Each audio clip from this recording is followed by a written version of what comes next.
25. ete tercümeyi Ravan-ı Kur'an'dan. Elhamdülillahi Rabbil alemin. Ve salatu ve selamu ala seyyidina seyyidil enbiyayı vel mursalin ve ala alihi ve sahbihi ecmain.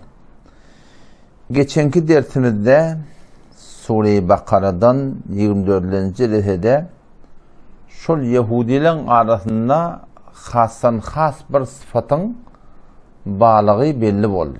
O da neymi? Haseden dedi Huday Teala. Bakıyçılık var dedi. Haseden min indi enfusihim. Ne yapar bakıyçılık ol? Min ba'di ma tebeyyene lehumul hak. Hakikat belli bulunun sonra bakıyçılık etiyeli diye. Bakıyçılık neyimden çiğnim olup geçti? Şol peygamber bulup gelmeden övünçek, şol Yahudiyle arzularmıştık. Kişi ahirkına manın peygamberi şolardan olsun deyip. O da bolmaptır. Şu bolmadığı direktli gelinin emetle bakıyçılık etti de. O da şu bakıyçılığın hakkında günahı evvel zemini aseman neydi da? Asmanda başta bir bolan günah var. Yerin güdünde de başta bolan bir günah var. Asmanlık günahını kim etti? İblis etti. Onun esli adı ne mi? Onun esli adına Ezazil diyelim. İblisin esli adı Ezazil. O zaman şol Adam Aleyhisselam'a secde etmeyecek bulup şunun afdalı vurup ne etti? Secde etmedi. Ne etti? Bakıyçılık var.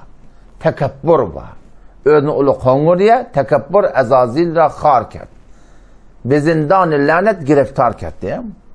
Şol bakıyçılık, şol tekebbür, şol ödün ulu kon saymaklık adama her nimettiriyem olmalı Huday hakkında. O zaman şu bakıyçılığın hakkında katı Allah Teala'ya pena istemektik gerek. Hadislerde geliyor, Peygamber Hudasam Allah'ın ya'udu biki minel bokul deyiptir. Ya Rabbi men sana sığınayan bakıyçılıktan diye. Yani bakıyçılık bir sıfat, bir meriçilik da, şu bir meriçilik, yani kefime uçak tökedeyin, asmannaki avval bulan günahının menşei anırdı neymi? Öyle ulukan tutmaklık, bakıyçılık. Şu ne etti? Huday Teala'nın kaftından kavdurdu. Bu taraftan yerin güdünün avval günah neymi? Kim etti? Kabil etti. Kim hakkında? Habil'in hakkında. İki tane doğun, şu bakıyçılık edip ne etti? Adem öldürdü. Defede Huday Teala'nın diyeninden çıkarıp da Allah Teala'nın kaftından kavdurdu. Bu taraftan ne etti? Adam öldürttü. Yani bakıyçılık ne kadar bir tehlikede yapılmalı, Adam daha da her bir dağıt ettiriyem olmalı yani.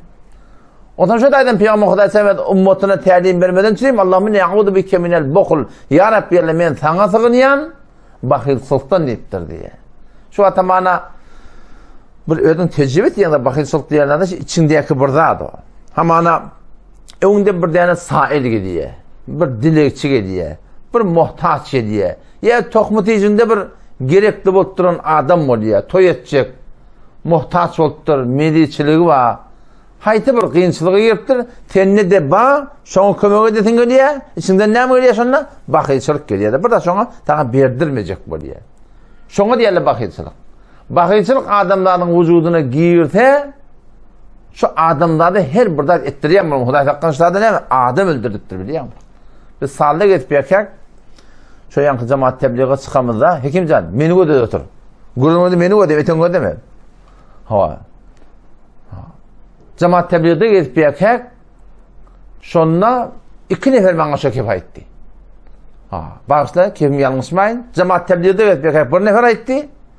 Aşağına hun tazirinin huzuruna etip erkek yeni 1 nefer etti. Şu bakıyçılığı muptana bolttur.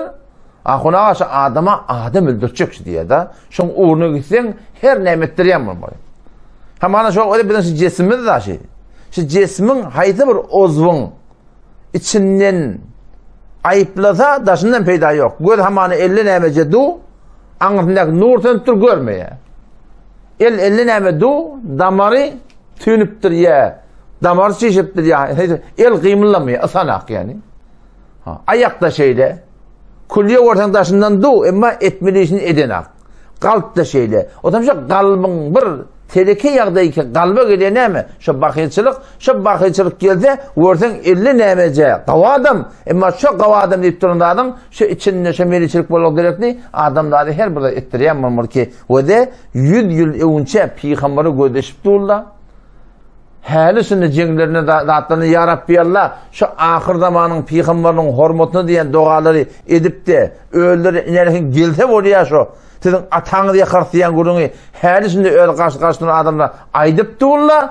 Ama kıyınlıkta gelenine haseden min anfusihim min ba'di ma tebeyyene lehumul hakikat bilip durda biliyor musun? Bilip etti Allah'a. Türkmen ne mi diye adam? Ay bilip dur kıyametin yakma rahim diye da. Kur'an sana şayet ki ne kadar adamlar var bilip dur kıyametin yakı Allah yani. Şidatlı Huday Tebarek ve Teala şu Yahudilerin hakkında aydıptır. Şu ümmeti Muhammed Aleyhisselam'a öyle komur der ki o da şılın düşen yağdayını siz de düşemem deyiptir Huday Teala. Geçenki dersimizde geçti. Peygamber Aleyhisselam şöyle ne mi dedi? Seterkebune sunen men kablakum. Siz de şu önkünün göçellen yağdayının başına siz de gelirsiniz. Siz de şöyle yalak bulursunuz deyip değil mi? Şidatlı Kur'an'da aydıptır ki bir ödümüzü qoruymadan süreyim. Aynı hemen şu an oğlun olsa 4 tane 5 tane bir yola gidecek da. Seninle o yol tecrübe eden adam oğul şu yoldan gittik şıvadır haberda var başına gelemadın deyip ayttık. O hadise geliyor. Hasleten 2 tane kılık kayfiyet var diye Peygamber Aleyhisselam la teçtemi'ane fi mu'minin deyiptir.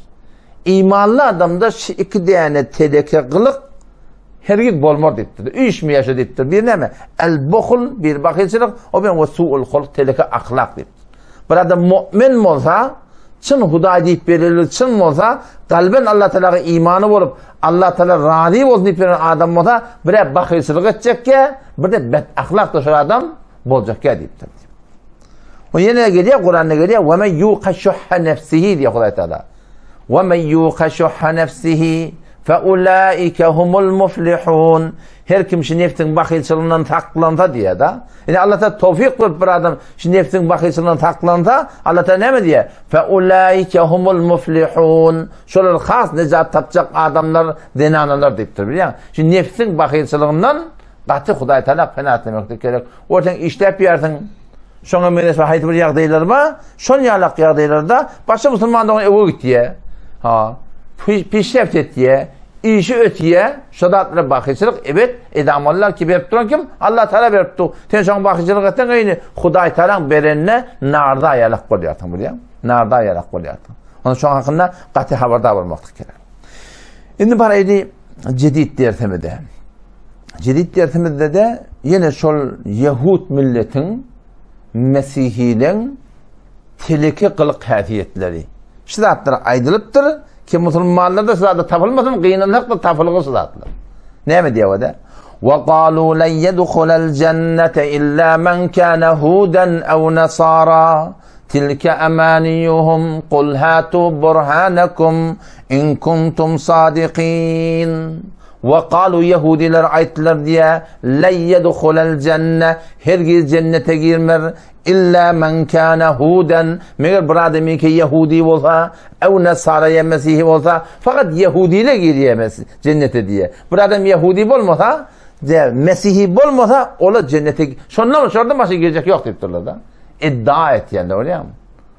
Huday Teala Kur'an'da Sure-i Esra'da vazinu bil kıstasil mustakim doğru terede bilen çekin deyiptir da. Her adamın teresi var da.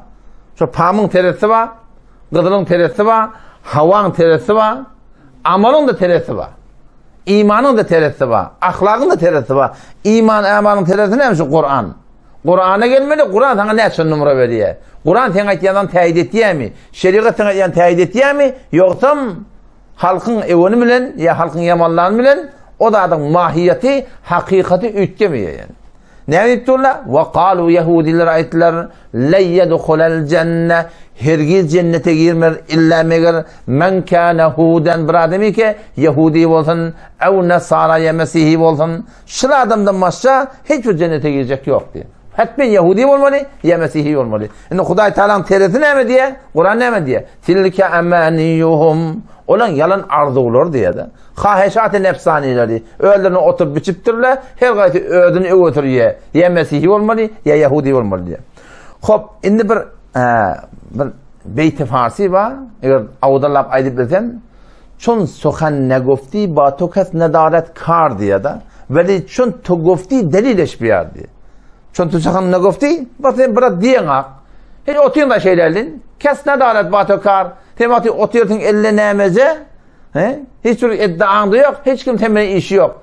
Ama çun to gofti ayttın mı ne delileş bir yer. Delilin ne mi? Hiç ayttiyen kefine ettiyen iddiana delilin ne mi? Şuna etmeyin delil gerek. Yani her kim öyle neftinin uğruna ölkün doğrulacak olsa İblis ölkün doğrulaptır da ne mi?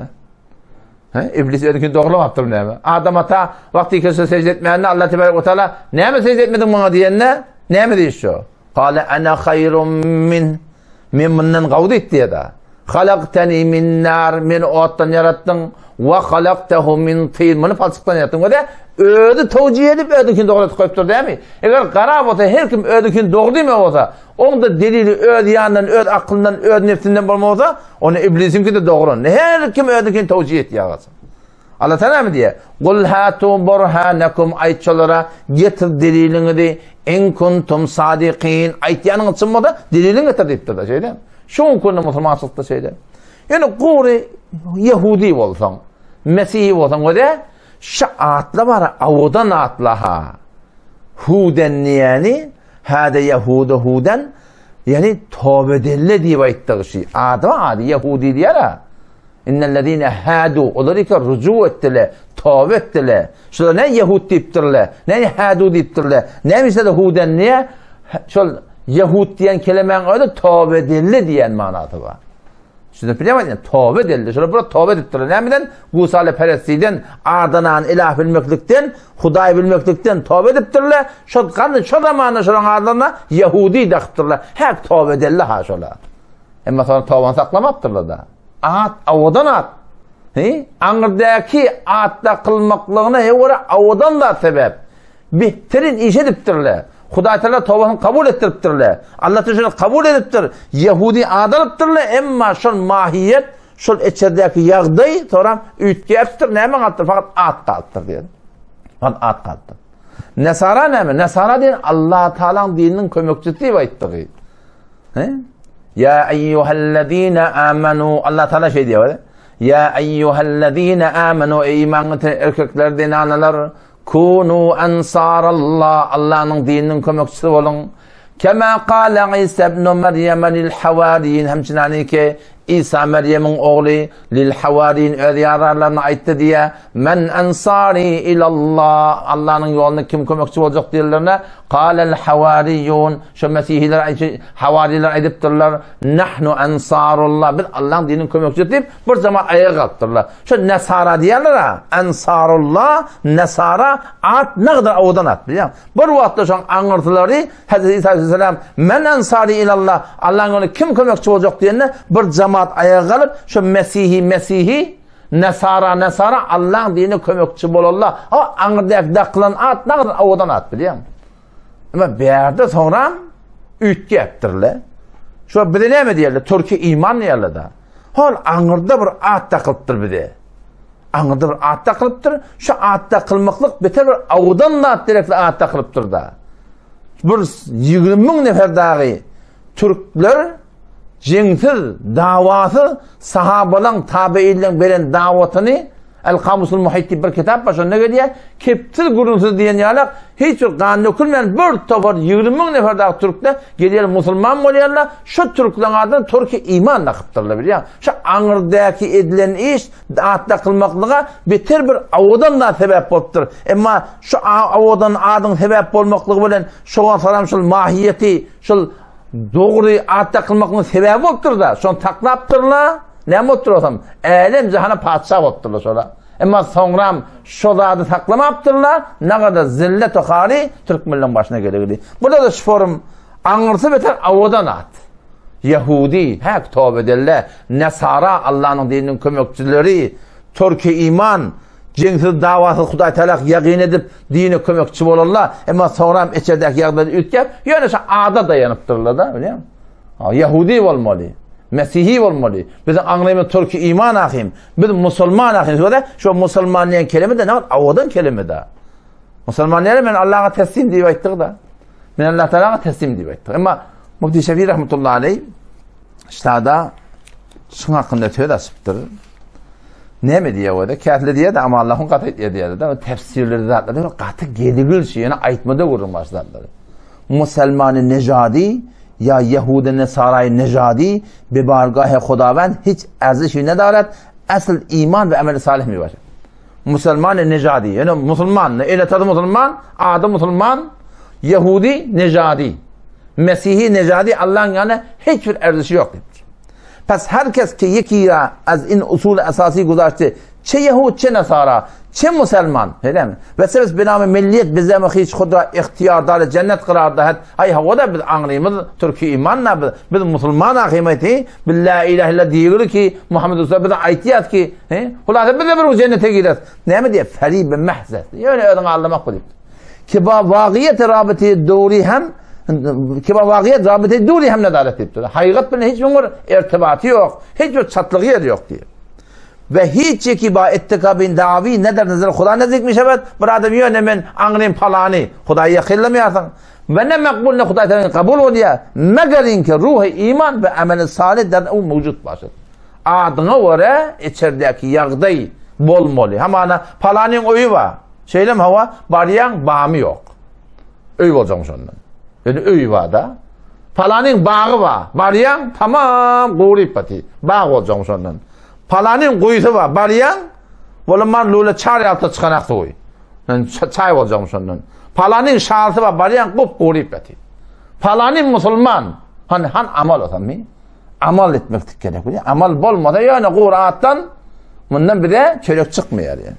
Oldu yani ki İkbal-ı Lahuri rahmetullahi aleyh ne mi diye? Bir beyt şiir var ne mi diye? Çünkü güya Müslümanem belerzem diye. Ben Müslümanlıyım de Tanrı'ya ölüm deyip. Çünkü güya Müslümanem belerzem. Çünkü danem müşkilat-ı la ilahra. Şimdi la ilahe illallah kıyınçılığı var. İmtihanı var, istiliği var, tagazatı var. Ben şunun haberim var. Şu tadı ben Müslüman ne baydan da ben Tanrı'da yani ben Allah Teala'nın aydınlığı buyruğuna boyun koyun adam diye bayttığım da yani ben Müslüman. Hantem Müslüman. O zaman bir de Müslümanlara ulukan bir hoştar şey yani men kâne huden ev nasara cennete girmiyor. Şu an ne mi diye? Şu an aynı şuurun bir ihtiyat da cennete fakat Müslümanlar giriyor. Doğru mu doğru değil mi? Müslümansızdan bakın hem de kafir. %100 katem söyleyeceğim hiç şek yok. Her kim Müslüman olmasa hiç ona cennet yok yani Yahudi olsun, Mesih'i olsun, materyalist olsun, her kim olsun. Biz şunu şey diyese, emma şun ulamalar açıklama ettiler o da şöyle de var ahim şu zamanın dindar adamları müslikle yani Kur'an bilen cennete girip olmaya belki gerek ki amel etmektir. Gavatla müslikle şu hatta bana falani hoca bilmeyen hocan artığı. Sen peygamberin oğlu vallahi sen. Ken amel peygamberin oğlu dedi mi? Ebu Leheb bir peygamberin ağası dedi mi?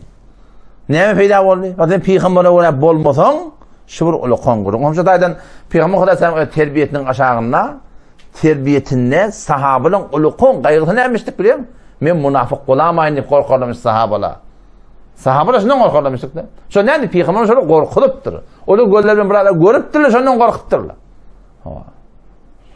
وَمِمَّنْ حَوْلَكُمْ مِنَ الْأَعْرَابِ مُنَافِقُونَ وَمِنْ أَهْلِ الْمَد۪ينَةِ مَرَدُوا عَلَى النِّفَاقِ diye Huday Teala. Şunu Yahudiler, şunu yani Medine'deki Müslümanları Huday Teala şunu korkuluptur. وَمِمَّنْ حَوْلَكُمْ مِنَ الْأَعْرَابِ Medine'nin teorilerindeki kafirlerden münafıkun, münafıklar var. وَمِنْ أَهْلِ الْمَد۪ينَةِ Ehli Medine'de diye. Peygamberin teorilerinde de var.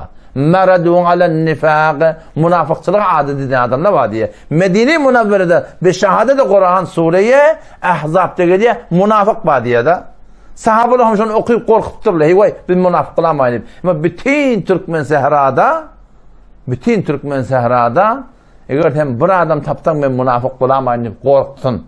Ne mi deyip o talimli ortada yok da. O da hatta kıyınasak da doğru tuğratında aydılmıyor yani.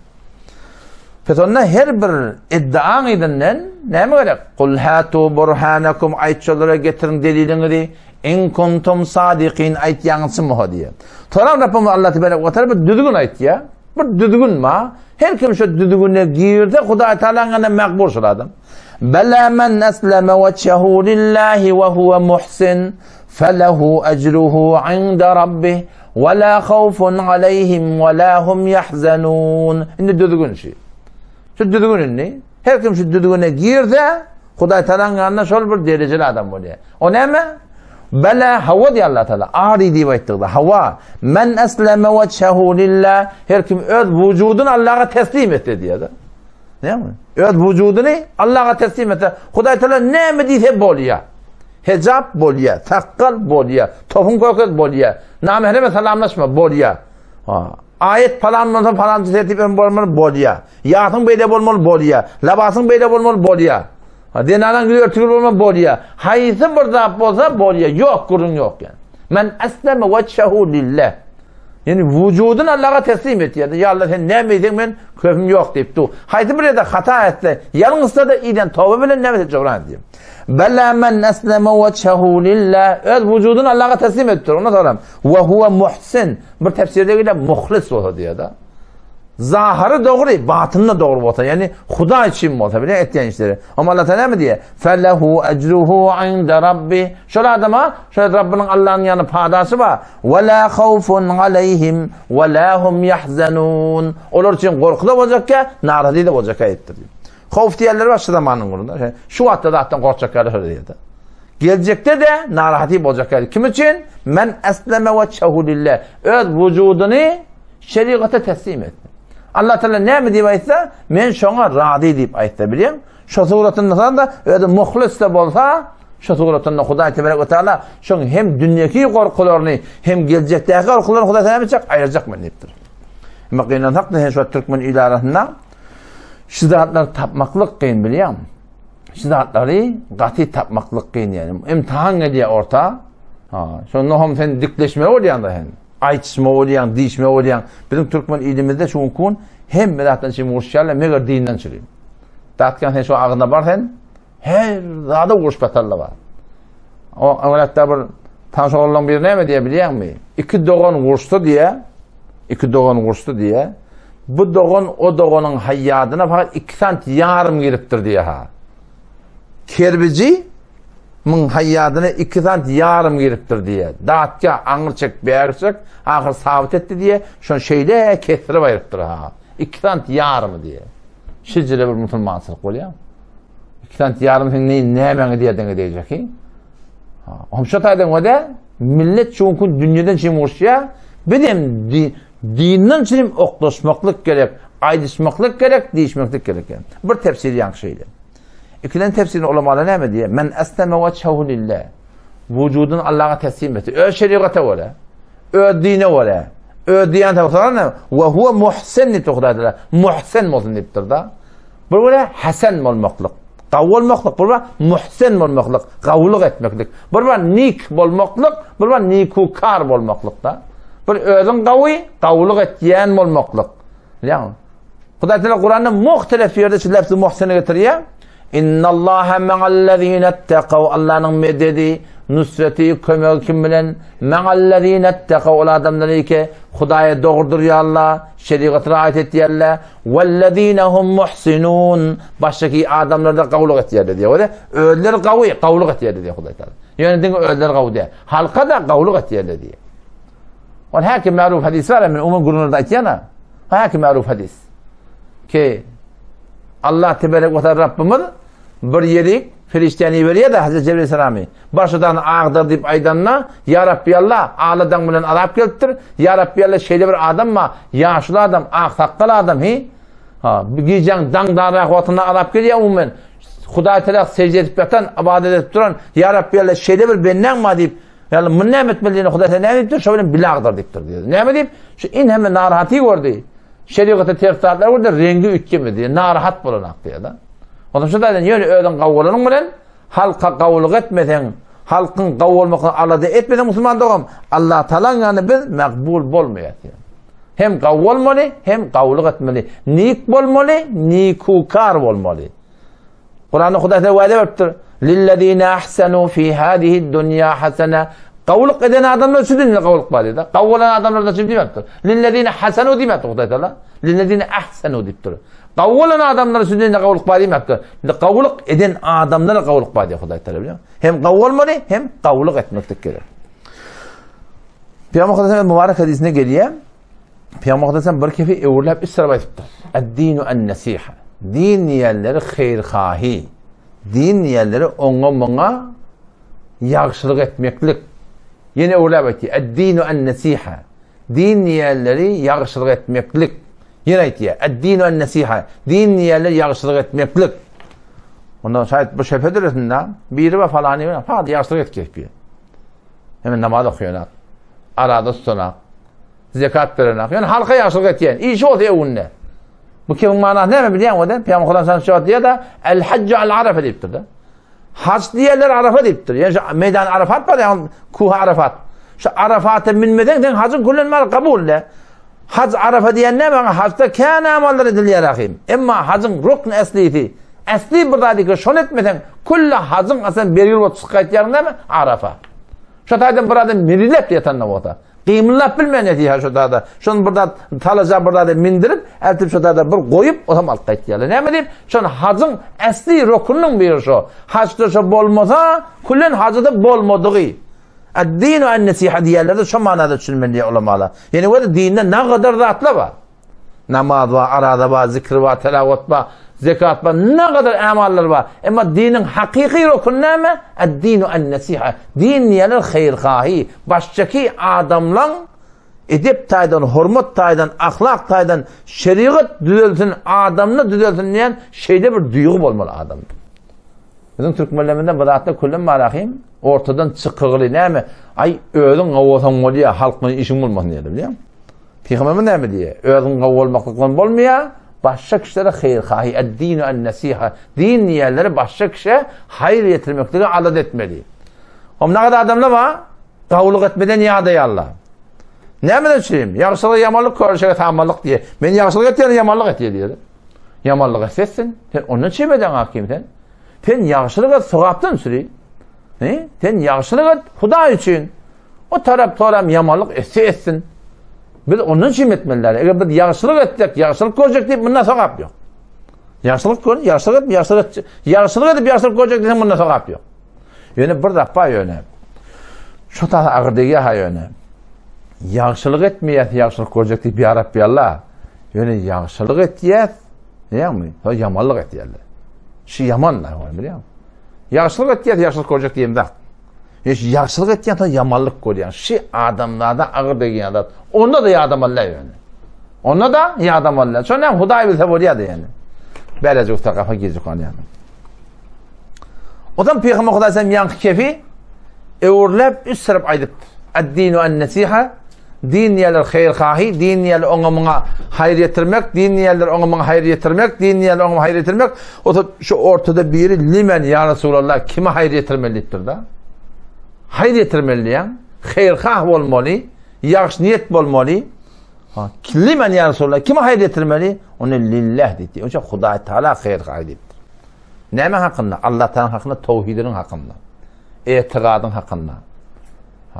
İbadetin hakkında. Onun için Huday Teala'nın şiirin müdünne tevhidin düşündürmeklik. İbadetin düşündürmeklik. Gevul gören cennet görmeli düşündürmeklik. Onun için Huday Teala xeyrxahi. Huday Teala kim zaten biliyaz ki yönetişen bizim boyumda oklaptırlar. Diyanatta avval baştan Huday Teala diyanatına xeyrxahi olmak.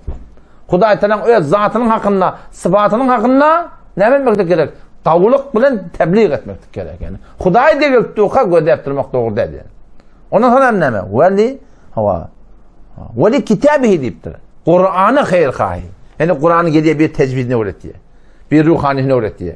Bir manasını öğretiyor. Her bir suratında şu Kur'an'ın aydınlatır ortaya gelmekten çelim, şuna bir xeyrxahi gerek. Her kim elinden geliyen mağdası etmekte gerek. Ondan sonra ne? Veli nebihi deyiptir.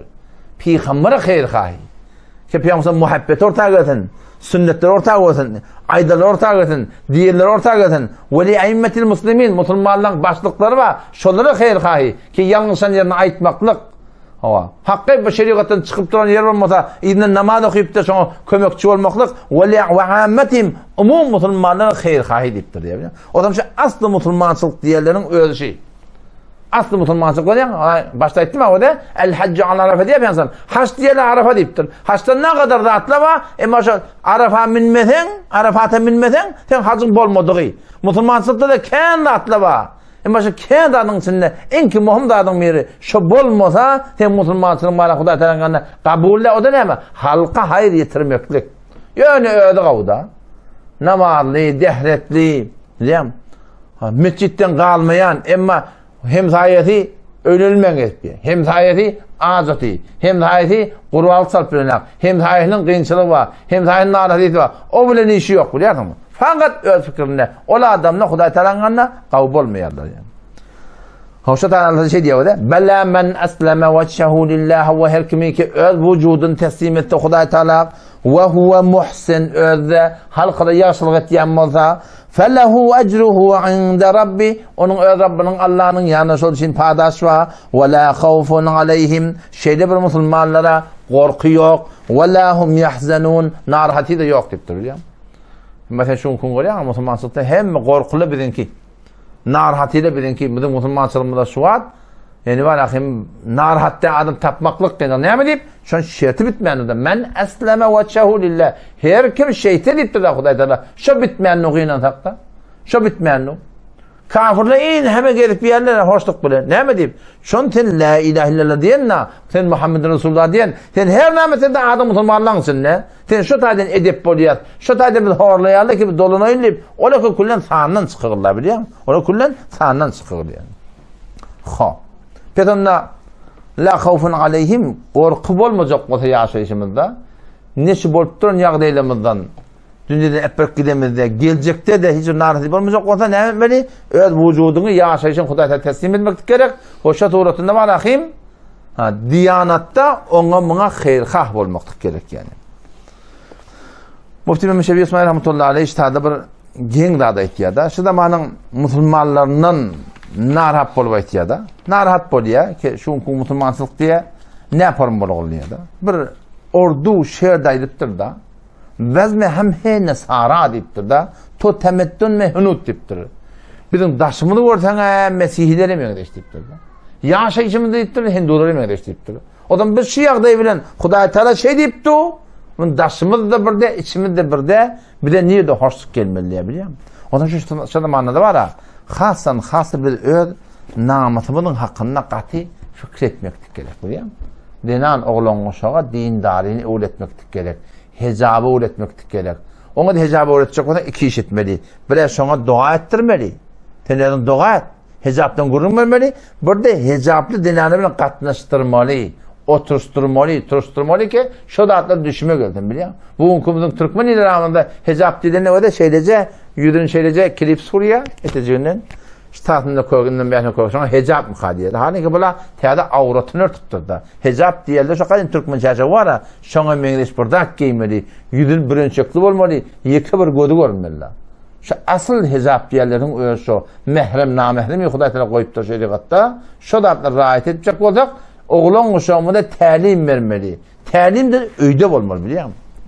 Şu şey yumurtacı oğlanlar da var akım. 8 yaş, 9 yaş, 10 yaş. Şuları öyde güne talim oldu. Destan ayrılsa.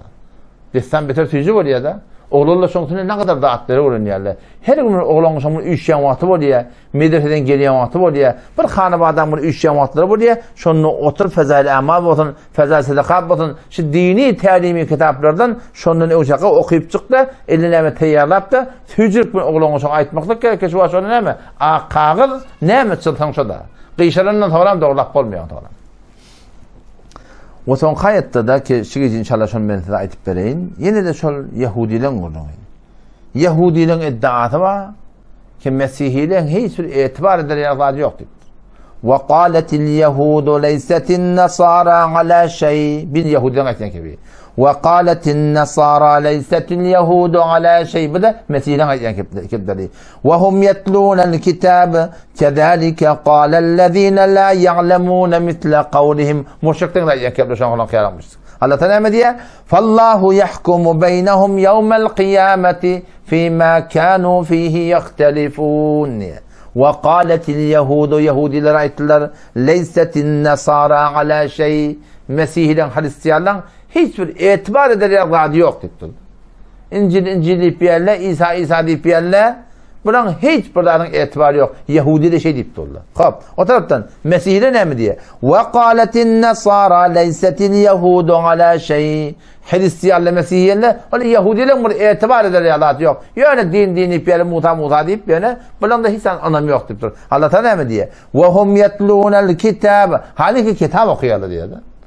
O kitap ortada bağ olsa kimin alıp barayan yol doğru olacak, belli olacak da kitabı ortaya getirmiyorsa belli olmalı. Böyle ne mi diye? Ne öyle Tevrat bile işi var, ne bilen İncil bile işi var. Her gayet oturan yerine malakın ammardan göber batı, bilen insan itibarı yok. Şu konu bizim Müslümançılığımızda da sıratla bağ biliyor musun? Sıratla Huday Tepe'de aydıptır, o da birbirine düşman. Birbirine düşman. Çünkü Müslümançılıkta da şeyde ki onu kabul edenek. Ne meden çireyim? Vahum yatlûnel kitaba ortada bağda şey değil mi? Şu okuyulan kitapla biri olsa, kitabı oraya bolmalı olsa, arada hiç bir gurrun yok arada. Hem müdat, hem 50 nemzi hel oluyor. Mesela kitabı oraya bolmalıdan şibet baktıyla döleptir. Vahum yatlûnel kitaba, hani ki kitapta okuyalı öldür diyedir. Kedalike kâlellezîne şunlar yalak ayetler la ya'lemûne müşrik kafirler mitle kavlim. O müşrik kafirler de ola da ay bila öbür onşanak, ola da bila onşanak, bula da bila mında etibarı yok, onda etibarı yok. Bu da oturan yerine bırakın kitabı da yok onu biliyor musun? Oturan yerine kitabı da yok. Kitaplı onşman edip yerler. Kitapsız da kitaplı kullan kabul etmeyen edip yerler. Hem işe bağdattır. Hem metin bir edecek kol yatlardı biliyor musun? Hem metin bir edecek bolsan, lağıl. Ters mesleklik ettirmeyecek bolsan ona güç gerek biliyor musun? Ona kudret gerek. Ona İslam'ın kılıcı gerek. Yoktan olmuyor. Hem adam keplerin doğrulanmıyor. Hakkı dongunun doğruna gelirler var. Hakkı dongunun doğruna gelirler var. Evet hak değil mi ya ola? Her nimetçek nefsine öyle çatacaklar. Her nimetçekler. Şolar neyme gerek? Hazreti Ömer'in malakim herki kamçıdı varmış da biliyor musun? Şu Hazreti Ömer'in kamçıdı gerek ki şu da hatta nimetin zahirine otursun yani. Allah Teala ne diye işte adam? Fallahu yahkumu beynehum yevmel kıyamet. Allah Teala hükmetecek şoların arasında yevmel kıyameti kıyamet günü fîmâ kânû fîhî yehtelifûn. Şu ihtilaf ediyenlerden hakkında eti kıyametin Huday Teala'nın ortada defter destek'in gereği yok. Hem de Huday Teala belli zat, Huday Teala öyle her kimin niyetine var, amalına var, Huday feyselette hakkın hayratlığı şu tadı belli olacak. Ama şun kununa bir çın hakka yetecek bolton iki iş etmeli o da. Bir dua etmeli, halisana dua etmeli.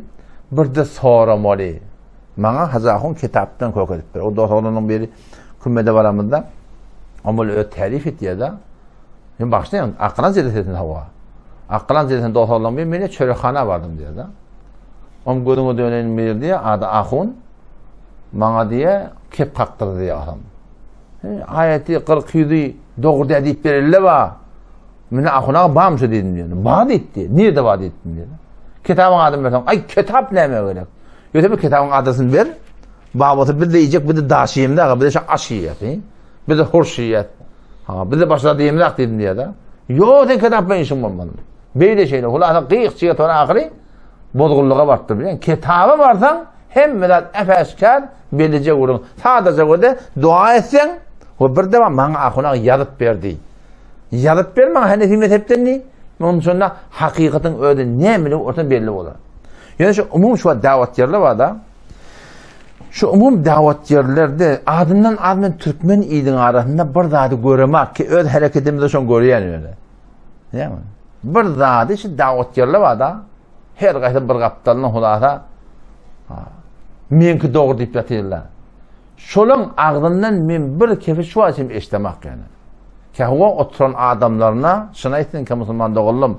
Mene Hanefi mezhep deyip barayan, düşünen adama doğru deyip barayan. Siz hakka yetecek olan dua edin diyen tapmak. her kim ödüne karşı davet veriyor. Men aytyanım doğru. Bizim aytyanımız doğru.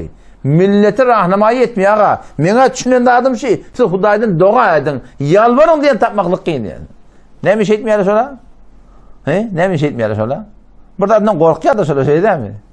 Siz o Huday talak yalvardan koyacak sen ağlayacak ya da. Huday ya Rabbi Allah mene şu yol veren bariyan ya Rabbi Allah. Şimdi yalnız şiir ortaya sen düşündür deyip de dua et. Bizim burada otalığın biri var değil. Bir yıllık 8 yıl ve katnap yedim. 8 yıl bir yıl katnap yedim. Ondan sonra tanış olduk, uduk bir destanı var mı? Ama ahir diye, bizim yolumuz şurada bir de bir Hanefi mezhep tip var ya. Mende kendi kutahi var, yani yollu kutahi yok. Yol doğru yol, Hanefi mezhep. Ama ben ona sen dua et dedim daha. Şunun hakkında dua et dedim. Şöyle koşulup ben cemaati var. Sen şunun hakkında dua et dedim. Ya Allah, 8 vakit ne yapıyorsun? Doğru mu ya doğru değil mi? O zaman ona deyişinde koyup ediptirler. Ki şolak mescidinin ağrı kayrak karşı kıblası. O daşında bir ulu kon kara yılan eyle oluyor da. Hakikati şun önüne koyup ediptirler. O men haklama delille ha, şey yolun haklama delil. Şimdi biliyor musun yanarını? Şunu kağıt vaver etme teorimde bir amalları görüyen korkuyan ödümden. Burada atlet yeri 50 nevece oğlurla bak düşünüptürler, hakikat nevini biliptürler. Buradan da böyle ağdarıya koyaya. Meşaları görünce ödümden korkuyan ya Allah beni tevhid hakkadır öyle biliyor musun? Hakkı düşünmeklikten hatta zamanında yani hakkı tabandan sonra hakkı durmada görürüm biliyor musun? Onun için de umum şu at davet yerlerden şunu göremek doğrusu. Ki öyle yararlarını, öyle şformalak mühebbetli adamlarına ne mesin dua edin siz izna şey değil mi? Siz dua edin ya Allah bir de şu yoldan bari hakkı bir de koy. Hakikati bir de koy deyip bakayım. Şunu dua ettiriyen tapmaklık beter kıyınalığı tapmaklık. Mene şu açayım görmek. Siz gördünüz mü şey diyen adamı? Şu davet yerlerden şey diyen adam gördünüz mü şu açayım? Ne bileyim ortada gördünüz mü şu açayım? Ki siz dua edin bir de şunu düşünün hakkını. Siz dua edin diyen tapmak kıyın. Her kim şu ödününkini tavcih edecek oraya. Hani bizim tertibimizi belli diye biliyor musun? Ha biz hakikatten diyanetini düşünen de adamı şey. Aytmalı da biz ayttık, diymeli da deydik. Basılı gururumuzda yok. Beriyen gururumuzda da burada da anlatan var ha. Beriyen gururumuzda burada anlatan biz sağımız sorumluluk ödeyemiz hatta. Daşça olan adam, yaşayacak korkmayan adam otak bizim mecmuayımız o şebekelere biz şu an değmeliler biliyor musun? Nagat adamını sonra kavvar ya. Kavvarsa kavvar kalsın. Adam yaşayacak otak biz sonra değmeliler şu an. Teoriden kaçmaklığından çekildi yanmasan sorumsuzluğa attak başlarlarını. Gayrimukalletler. Şolara değmeliler biliyor musun? 5 yıl dünya kime kaldılar biliyor musun? O zaman şurada inşallah Teala şol hakikata yetmeden süreyim. Bir hal sana dua, bir de inşallah Teala şol soramaklık gerek. O hakikatler soramaklık gerek. Bir böyle şundan okuyup vereyim. İnşallah öyle Yahudili Mesihliler taktı. Mesihli Yahudiler taktı. Müşrikler olarak taktı. Allah inşallah ne diye Mufti İmam Şafii Osman rahmetullahi aleyh yadaveri bin ihtilaf ve gızabetel Kur'an-ı Kerim beray elam ve agihe Müslümanlar Huday Teala ayeti inleptir. Müslümanlar biraz düşünecek koya Huday Teala diye. Kemme bağda anan hem betçinin su tefahim müptela girdi. Müslümanlar da şunyalak bağlayayım alam talağına yırttı bağlayayım. Ay ötellen işlerden Müslüman. Yine burada atayıp da şunyalak Allah'a giren batıldı diye biliyor musun? El-garaz in ayahaya Kur'an roşan saktan. Tözün kıyıtkası deyiptir da. Yine ben görürüm verdim. Tözün kıyıtkası deyiptir. Şu ayarasını belli ettiler. Ki fakat betorlu nezari nam güzali Müslümanın netice berkşi nist. Yani adın Müslüman olanı bilen bunun netice yok. Ta vakti ki iman ve amel-i salih betorlu kamil ihtiyarına geldik diyor. Kamil Müslümanlık yaşayışı gelmese yani adın Müslüman adın da Müslümanlığın adi, sahabalan adi, bundan Müslüman doğulam bir de çörek çıkmaya belki şu şeriatı zahir mıdır, batın mıdır ne doğrulamak gerekiyor inşallah. Allah size tevfik versin. Vesselamu aleyküm ve rahmetullahi ve berekatuhu.